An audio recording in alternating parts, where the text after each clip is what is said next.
আসছে বাজেটে ব্যক্তি শ্রেণীর করমুক্ত আয়সীমা 4 লাখ টাকা করার প্রস্তাব দিয়েছে গবেষণা সংস্থা সিপিডি। তাদের মতে এটি করা গেলে কমবে নিম্ন আয়ের মানুষের উপর মূল্যস্ফীতির চাপ। তবে নতুন করে গ্যাসের দর বাড়ানো হলে মূল্যস্ফীতি নিয়ন্ত্রণের কোনো নীতি কাজে আসবে না বলে জানিয়েছে সংস্থাটি। সিপিডির মতে অর্থনৈতিক স্থিতিশীলতাই হওয়া উচিত আসছে বাজেটের মূলনীতি। 250-টিরও বেশি ডিজাইন অপশন নিয়ে ওয়ালটন স্মার্ট ফ্রিজ, বোঝে আপনার প্রয়োজন।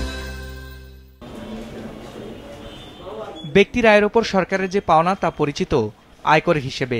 তথ্য বলছে বর্তমানে দেশে করমুক্ত আয়ের সীমা 3.5 লাখ টাকা পর্যন্ত। পরবর্তী 1 লাখ টাকার জন্য 5%, 5 লাখের জন্য 20%, আর এর বেশি যে কোনো পরিমাণ আয়ের জন্য 25% হারে কর দিতে হয় সরকারকে। তবে সিপিডি বলছে বর্তমান মূল্যস্ফীতি বিবেচনায় 3.5 লাখ নয়, বরং করমুক্ত আয়ের সীমা হওয়া উচিত 4 লাখ টাকা।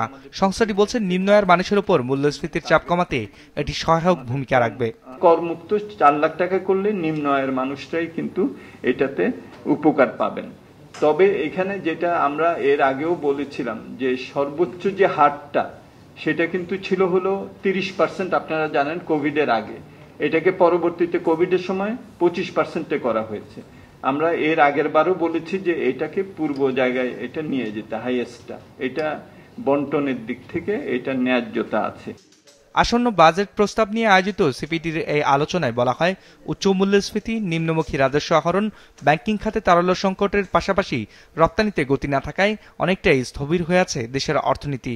এমন বাস্তবতায় প্রবৃদ্ধিমুখী নয়, বরং অর্থনৈতিক স্থিতিশীলতাই হওয়া উচিত আসছে বাজেটের মূলনীতি। তবে গ্যাসের দর বৃদ্ধির প্রস্তাব এ পথে বড় বাধা বলে মত তাদের।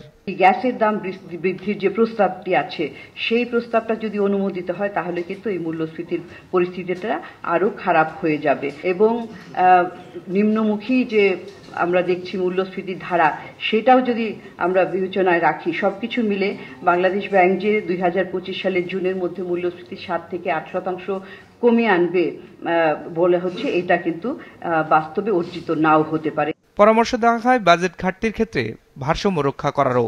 তথ্য বলছে চলতি অর্থ বছরের বাজেটে ঘাটতি আছে প্রায় 2.5 লাখ কোটি টাকার।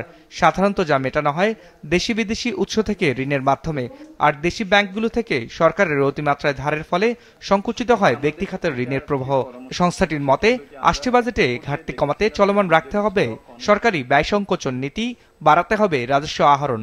বাজেটের একটা বড় সুযোগ কিন্তু হলো বাজেটে আমরা ট্যাক্সের প্রপোজাল কি করছি না করছি, অ্যালোকেশন কি করছি না করছি, সেটার সাথে সাথে আমাদের রাজস্ব ব্যবস্থাপনার কাঠামোগত পরিবর্তনের একটা, আমি বলবো যে একটা বিরল সুযোগ কিন্তু আসছে।